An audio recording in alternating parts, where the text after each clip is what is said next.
What happens to the mind after reaching Nibbana? Now I would like to describe the virtues of the Arahants, those who have gained complete insight into the world, abandoning it once and for all. Though their aggregates, physical and mental activities may still appear to the world, they are pure aggregates, absolutely free from both good and evil, because the mind doesn't claim possession of them. The mind is untouched by the behavior of the aggregates. The 10 fetters have been disbanded completely and no longer entangle the heart, which is why this state is called Nibbana, liberation. The mind is radiant and clear. Passion, aversion, and delusion can no longer cloud it. It has reached the radiance of the primal nature of the heart, to which nothing else can compare. Once this radiance is realized, it obliterates the radiance of all 3 levels of existence, so that no state of being appears at all. As long as the mind has yet to gain release from defilement, it is bound to regard the 3 levels of existence as radiant and appealing. Once the mind reaches stream entry, the radiance of the 3 levels of existence begins to darken and dim. When it reaches the level of once returning, that radiance appears even dimmer, and on the level of non-returning, it appears dimmer yet, although it is still there. When arahantship is reached, the radiance of the 3 levels of existence is so dim that it has virtually vanished. When virtue, concentration, and discernment are gathered at the mind, and unawareness disbands along with the higher levels of the noble path, the world doesn't appear at all. You can't tell what features, colors, or shapes it has, or even where it is. There is only the pure brilliance of Nibbana. All the worlds are dissolved in the moments of the path and fruition of arahantship. This brilliance is something always there, but we don't see it because of our own darkness and delusion. This very brilliance, though, can obliterate the darkness of the world so that only Nibbana will appear. The radiance of Nibbana obliterates the radiance of the world, just as the light of the sun, which illumines the world of human beings and common animals, can obliterate at midday the light of the stars appearing in the sky at night. Another comparison is the light of the candle, which in the darkness appears bright to our eyes. If a burning kerosene lantern is brought near the candle's light will appear to dim. If the lantern's light is really brilliant, the light of the candle won't even appear. If we aren't observant, we may think that the candle isn't shedding any light at all, but actually, it's giving off as much light as before, only now no one pays it any attention. So it is with the mind that has reached radiant Nibbana, which obliterates the light of the sun and moon and wipes from the heart the glittering appeal of heaven and the Brahma worlds. This is why Nibbana is said to be zero or void. None of the 3 worlds appears as a preoccupation of the heart. The heart no longer entangles itself. It zeroes itself from the world, that is, it no longer takes part in birth, aging, illness, and death. Nibbana is something genuine and unchanging. It knows nothing of deterioration. It always stays as it is. As long as there is birth, aging, illness, and death, there will always be Nibbana, because birthlessness comes from birth, and deathlessness lies buried in the very midst of dying. The problem, then, lies with those who don't lay the groundwork for realizing Nibbana. Nibbana doesn't vacillate back and forth, but most people who practice virtue, concentration, and discernment do. Just like a man who is going to walk to a city, but when he gets halfway there, turns back. Normally, he should reach the city in 30 days, but if he walks back and forth like this even for 3 years, he'll never get there. And when he doesn't reach the city, if he were then to go telling people that it doesn't exist, he would be making a serious mistake. So it is with people who practice virtue, concentration, and discernment in half measures back and forth, and when they don't gain awakening, go telling others that Nibbana is null and void, that the Buddha took it with him when he died. This is very wrong. We can make a comparison with a field where our parents have raised rice and always gotten a good crop. If they die and our own laziness fills their place so that we don't do the work, we're bound to go hungry. And once we're hungry, can we then say that our parents took the rice or the field with them? In the same way, Nibbana is there. But if we don't assemble the causes for realizing it and then go denying its existence, you can imagine for yourself how much harm we're doing. If we haven't yet reached or realized Nibbana, there's nothing extraordinary about it. But once we have come close to Nibbana, the world will appear as if full of vipers and masses of fire. The palaces and mansions of heavenly beings, if you can see them, will look like the hovels of outcasts. You won't be attracted to living in them because you've already known Nibbana. Nibbana is nothing else but this ordinary heart, freed from all the effluence of defilement so that it reaches its primal nature. The primal nature of the heart is something that doesn't take birth, age, grow ill, or die. What takes birth is the act of falling for preoccupations. The heart's nature is clear and shining, but unawareness keeps it clouded and opaque. Yet even on the physical level, to say nothing of the heart, if someone were to come along and say that the water in the ocean is clear by nature, that a person with any intelligence could see the ocean floor, you'd have a hard time trying to find anyone to believe him. But what he says is true. There are plenty of reasons why we can't see the ocean floor. The dust and minute particles floating in the water, the wind and the sea creatures that interact with the water. But if you could get someone to eliminate these factors so that there would be nothing but the nature of the water, it would be crystal clear. You could tell at a glance how deep or shallow the ocean was without having to waste your time diving and groping around. So it is with the heart. If our hearts are still ignorant, we shouldn't go groping elsewhere for Nibbana. Only if we cleanse our own hearts will we be able to see it. People who meditate are by and large extremely prone to conjecture and speculation, judging Nibbana to be like this or that, but actually there's nothing especially deep, dark, or mysterious about it. What makes Nibbana seem mysterious is our own lack of discernment. Nibbana is always present, along with the world. As long as the world exists, there will always be Nibbana. But if no one explores the truth of Nibbana, it will appear mysterious and far away. And once we give rise to our own misunderstandings, we're bound to start formulating notions that Nibbana is like this or like that. We may decide that Nibbana is extinguished, that Nibbana is null and void, that Nibbana has no birth, aging, illness, or death, that Nibbana is the self, or that Nibbana is not self. Actually, each of these expressions is neither right nor wrong. Right and wrong belong to the person speaking because Nibbana is something untouched by supposing. No matter what anyone may call it, it simply stays as it is. If we were to call it heaven or a Brahma world, it wouldn't object, just as we suppose names for sun and moon. If we were to call them stars or clouds or worlds or jewels, whatever they really are stays as it is. They aren't transformed by our words. At the same time, they themselves don't announce that they are sun or moon or anything. They are thiti dhamma. They simply are what they are. So it is with the pure heart that we call Nibbana. No matter what we call it, it simply stays as it is. Thus we say that with Nibbana, there's no right and no wrong. Right and wrong belong to the person speaking. People who don't know drag out their right and wrong to talk about. Nibbana is something known exclusively through the heart.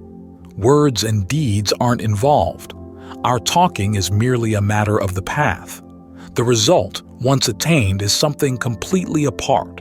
We thus call it release, vimutti, because it's untouched by supposing, attaining a nature that is pure heartwood, the heart that neither spins forward nor back, the heart that attains a quality that doesn't develop or deteriorate, come or go. It stays as it is, what we suppose as thiti dhamma, free from the germs of defilement. Our very own heart, that is, the heart's primal nature. Actually, the heart is pure by nature, but various moods and objects, various preoccupations, are mixed up with it. Once these preoccupations are cleaned out, there you are, Nibbana. To know Nibbana clearly is nothing other than knowing how this one heart takes its preoccupations as itself. The heart by nature is one, but if it hasn't been trained by discernment, it tends to go streaming toward preoccupations, both within and without. And then we say that this state of mind differs from that state of mind. And so they begin to multiply until they're so many that we give up trying to look after them all.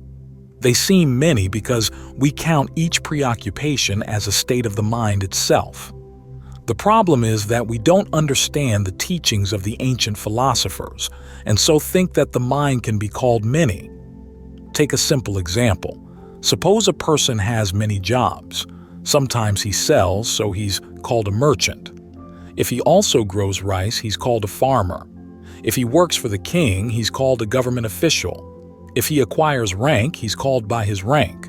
Actually, he's only one person, and none of his titles are wrong. They've been given to him simply in line with the work he does. But anyone who didn't understand would think that this man was an awful lot of people. Another comparison. When a person is born, we call it a baby. When it gets older, we call it a child. When it gets still older, we call it a young man or a young lady. And when its hair gets gray and its teeth break, we call it grandma or gramps. What gives rise to all these names? One and the same person. So it is with the mind that is supposed to be many. We don't understand what the words are supposed to mean, so we go groping around after our own shadows. When this is the case, we find it hard to practice. We don't understand the states of mind that have been supposed into being, and so don't see the mind that is released, untouched by supposing. When the mind is said to have many states, this is what is meant. Sometimes the mind takes on passion. This is called saragasita, a passionate mind. Sometimes it takes on irritation and aversion. This is called sadosa sita, an angry mind. Sometimes it takes on a deluded state as itself. This is called samoha sita, a deluded mind. These states are all on the unwise side and are termed akusala chitta, unskillful mental states. As for the good side, Vitaraga Kita, the mind has reached satisfaction and so its desires fade. Vitadosa Siddha, the mind has had enough and so its anger disappears. Vitamoha Siddha, the mind is bright and so withdraws from its dullness. Just as the sun or moon withdraws from an eclipse and is bright and clear. These are termed kusala chitta, skillful mental states. Some people at this point think that there are 6 states to the mind, or even 6 minds. The true nature of the mind, though, is 1. To count 6 states or 6 minds is to count the preoccupations. The primal mind is radiant. We take a few things to be many and so end up poor, just as when a foolish or poor person thinks that 1,000 baht is a lot of money. An intelligent or rich person, though, realizes that it's just a little. You can spend it all in 2 days. A fool, however, would think that 1,000 baht would make him rich, and so he'll have to continue being poor. So it is if we see our one mind as many, we'll have to be poor because we'll be at our wits' end trying to train it. The nature of the mind that's clear and one is like clean, clear water mixed with different colors in different bottles. We may call it red water, yellow water, green water, etc. But the water itself is still clear as it always was. If a fool comes along and falls for the colors, he wants to taste them all. He may drink 5 bottles, but they'll all be just like the first. If he knows beforehand that it's all the same water, he won't feel any desire to waste his time drinking this or that bottle. All he has to do is taste 1 bottle, and that'll be enough. So it is with the mind. If we realize that the mind is in charge and is the determining factor in all good and evil and in the attainment of Nibbana, we won't feel any desire to go saying that the mind is like this or like that. The mind seems to be many because it gets entangled in various preoccupations, and when these preoccupations die the mind, we count them as states of the mind itself. The pure nature of the heart and mind is like the sun, which shines every day throughout the year, but is concealed by clouds during the rainy season. Those who don't know its nature then say that the sun isn't shining. This is wrong. Their vision can't penetrate the clouds, and so they find fault with the sun. They suppose that the darkness of the clouds belongs to the sun, get stuck on their own supposings, and so don't reach the truth. The true nature of the sun is always bright, no matter what the season. If you don't believe me, ask an airplane pilot. If you go up past the clouds in an airplane on a dark, rainy day, you'll know whether the sun is in fact dark or shining. So it is with the mind. No matter how it may be behaving, its nature is one, radiant and clear. If we lack discernment and skill, we let various preoccupations come flowing into the mind which lead it to act, sometimes wisely and sometimes not, and then we designate the mind according to its behavior. Because there is one mind, it can have only one preoccupation. And if it has only one preoccupation, then there shouldn't be too much difficulty in practicing so as to know its truth. Even though the mind may seem to have many preoccupations, they don't come all at once in a single instant. They have to pass by one at a time. A good mood enters as a bad one leaves, pleasure enters, pain leaves, ingenuity enters, stupidity leaves, darkness enters, brightness leaves. They keep trading places without let-up. Mental moments, though, are extremely fast. If we aren't discerning, we won't be able to know our own preoccupations. Only after they've flared up and spread to affect our words and deeds are we usually aware of them. Normally, this one mind is very fast. Just as when we turn on a light. If we don't look carefully, the light seems to appear and the darkness to disperse, the very instant we turn on the switch. This one mind, when it changes preoccupations, is that fast. This one mind is what leads to various states of being because our preoccupations get into the act so that we're entangled and snared. It's not the case that one person will have many minds. Say that a person goes to heaven, he goes just to heaven. Even if he is to go on to other levels of being, he has to pass away from heaven first. It's not the case that he'll go to heaven, hell, and the Brahma worlds all at the same time. This goes to show that the mind is one. Only its thoughts and preoccupations change. The preoccupations of the mind come down simply to physical and mental phenomena that change, causing the mind to experience birth in various states of being. Since the mind lacks discernment and doesn't know the true nature of its preoccupations, it gropes about, experiencing death and rebirth in the four modes of generation, yoni. If the mind has the discernment to know its preoccupations and let go of them all without remainder, leaving only the primal nature of the heart that doesn't fall for any preoccupation on the levels of sensuality, form, or formlessness, it will be able to gain release from suffering and stress. Once the mind is fully matured by means of virtue, concentration, and discernment, it gains complete release from the effluence of defilement. Kandha kamo, desire for the 5 aggregates, is over and done with. Bhava kamo, desire for the 3 levels of being, the sensual plane, the plane of form, and the plane of formlessness, disbands and disperses.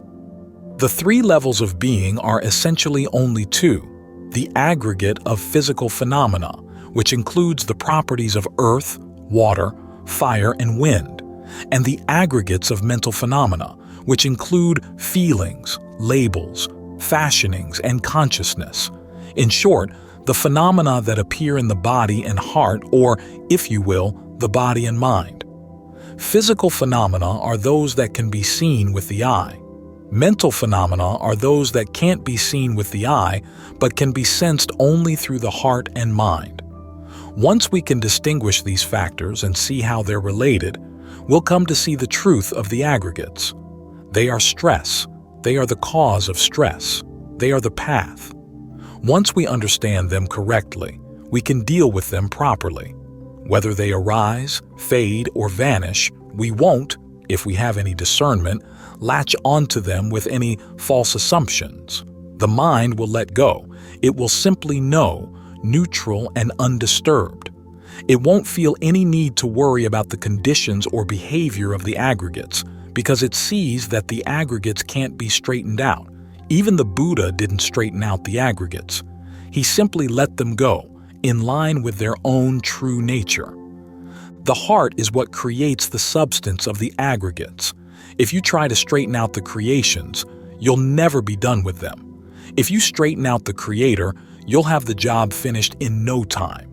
When the heart is clouded with dullness and darkness, it creates aggregates or physical and mental phenomena as its products, to the point where the birth, aging, illness, and death of the aggregates become absolutely incurable, unless we have the wisdom to leave them alone in line with their own nature. In other words, we shouldn't latch on to them. This is illustrated in the canon, where the Buddha says in some passages that he is free from birth, aging, illness, and death.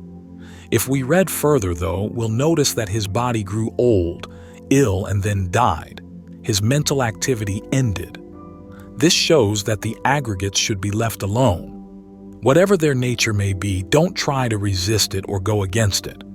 Keep your mind neutral and aware.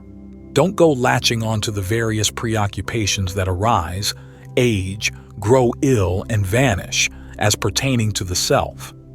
If you can do this, you're practicing correctly.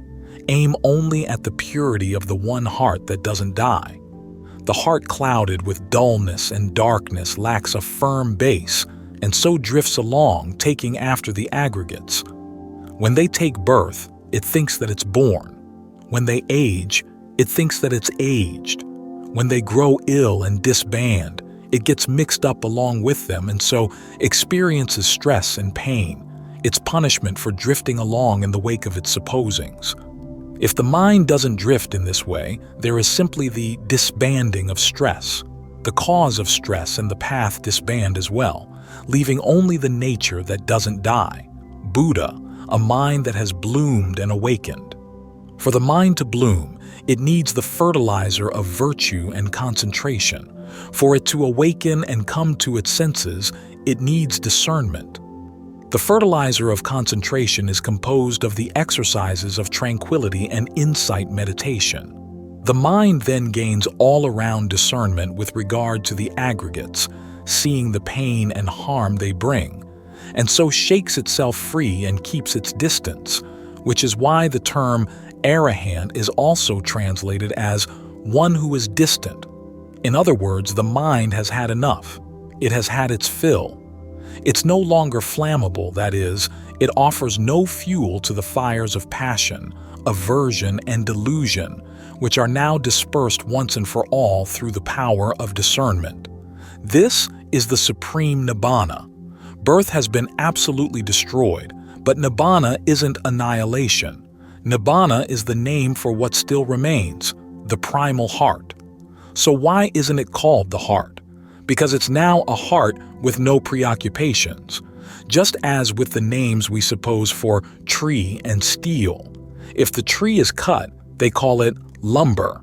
If it's made into a house, they call it home. If it's made into a place to sit, they call it a chair. You never see anyone who would still call it a tree. The same with steel. Once it's been made into a car or a knife, we call it a car or a knife. You never see anyone who would still call it a steel. But even though they don't call it a steel, the steel is still there. It hasn't run off anywhere. It's still steel, just as it always was. So it is with the heart when the expert craftsman, discernment, has finished training it. We call it Nibbana. We don't call it by its old name. When we no longer call it the heart, some people think that the heart vanishes, but actually, it's simply the heart in its primal state that we call Nibbana. Or, again, it's simply the heart untouched by supposing. No matter what anyone may call it, it simply stays as it is. It doesn't take on anyone's suppositions at all. Just as when we correctly suppose a diamond to be a diamond, no matter what anyone may call it, its real nature stays as it is. It doesn't advertise itself as a diamond. It simply is what it is. The same with the heart. Once it gains release, it doesn't suppose itself to be this or that. It's still there. It hasn't been annihilated. Just as when we call a diamond, it's there. And when we don't call it anything, it's still there. It hasn't vanished or disappeared. So it is with the here that is Nibbana. It's there. If we call it a sun, a moon, heaven, Brahma world, earth, water, wind, fire, woman, man, or anything at all, it's still there, just as before. It hasn't changed in any way. It stays as it is, one heart, one Dhamma, free from the germs of defilement. This is why the truest name to suppose for it is release. What we call heart, mind, intellect, form, feeling, labels, mental fashionings, consciousness. All these are true as far as supposing goes. Wherever supposing is, their release can be found. Take a blatant example, the 5 aggregates. If you look at their true nature, you'll see that they've never said, "Look, we're aggregates," or "Look, we're the heart." So it is with the heart that's Nibbana that has reached Nibbana. It won't proclaim itself as this or that, which is why we suppose it to be release. Once someone has truly reached release, that's the end of speaking.